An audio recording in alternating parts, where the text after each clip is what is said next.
ఎత్తిన స్త్రీ ధైర్యం బలికి తరలిపోతోంది. గళమెత్తని దైన్యంలో జనం కుమిలిపోతోంది.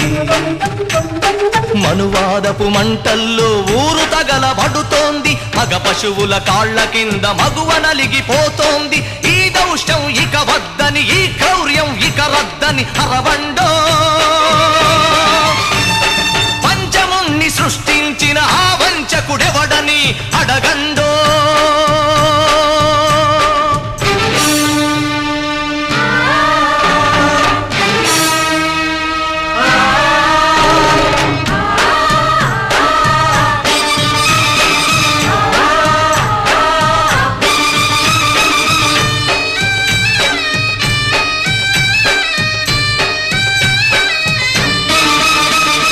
అర్ధరాత్రి ఆడపడుచు సంచరించు స్వర్గం,